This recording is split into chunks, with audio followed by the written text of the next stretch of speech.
How you doing? I'm Dr. Paul Dyer. Welcome to Mental Health Moment with Dr. P. I want to talk to you about what we end up becoming afraid of and what we think we are and what we think and how we become afraid. That may sound confusing, so I'll clear it up for you.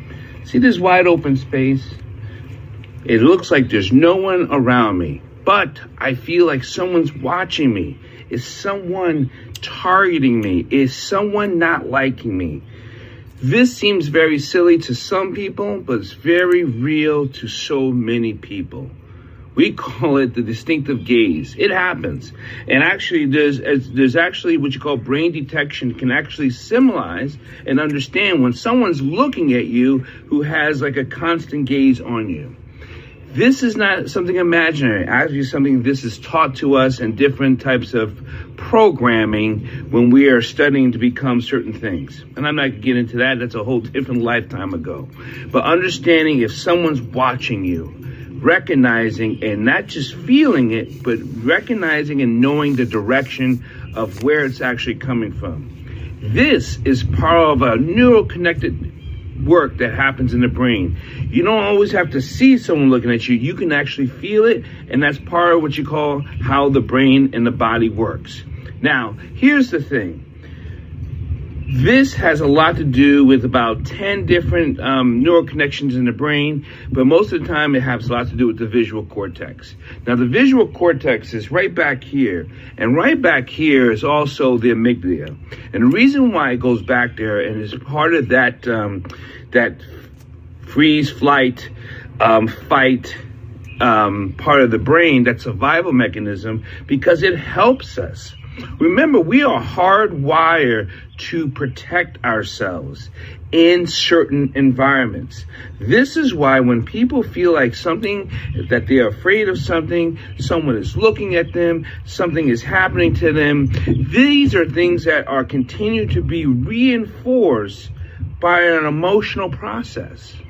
It may not be actually happening, but the brain is reinforcing itself because that's what it's hardwired to do, is to protect you and to keep you safe. Now, how do we get out of that, Dr. P? A lot of this detection we have has a lot to come from who we were brought up to be, what someone told us we were or were not. Someone actually gave us this idea that everything around us is the massive boogeyman. Now, we know in this world of climate, no matter where you are, me specifically being a black man in America, I can always feel like someone's targeting me. And this might be true, whether it be this person or that person. But I don't believe in shadows. I don't believe in jumping at shadows. I don't believe in always constant detection of the fear base, because that kills my rational thought. And once that kills my rational thought, it is very difficult for me to do the one thing I want to do, and that is to love and to share and to be compassionate. So let me tell you how to get out of this real quick.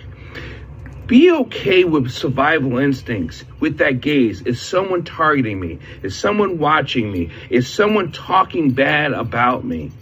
These things could be, probably, and maybe be true.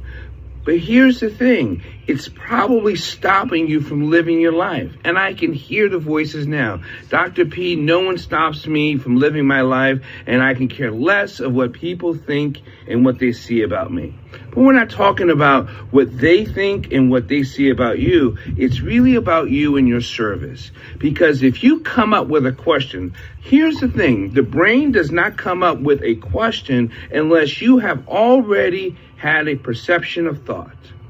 You cannot come up with a question unless this has already been indoctrinated into your conditioning of your culture way. I don't think of a way that I am or am not unless I have already have a preconceived notion of it.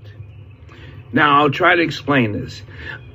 If I think someone's in those trees, way behind me, all the way back there, I must have some idea or been taught that people are always in the trees that is looking at me. This has to come from a pre-education of when you were small. A lot of the things that seep into your ideology has a lot to come from an experience you've had or from someone that taught you. Again, it's probably an ideology comes from an experience you had or something that someone taught you. If it comes from you, then you will know why you feel this way. A lot of the times, most people ask themselves the question, I don't know why I feel like someone's watching me. I don't know why I feel like I'm left out or feel like I don't belong. It's because it's either an experience or what someone taught you. These things, like I said, the brain is so hardwired for protection and is less wired of living. And if you keep reinforcing ideas, ideology, methodologies of always checking to make sure someone's going to treat you wrong, be cruel to you, talk bad about you, or not involve you, you'll keep continuing the hard wiring of those neuroconnectors of that you don't belong. And that's going to be harder for you to love, live, and to be compassionate. Hardwiring those things of only survival is going to be harder for you to love, live, be compassionate. It is.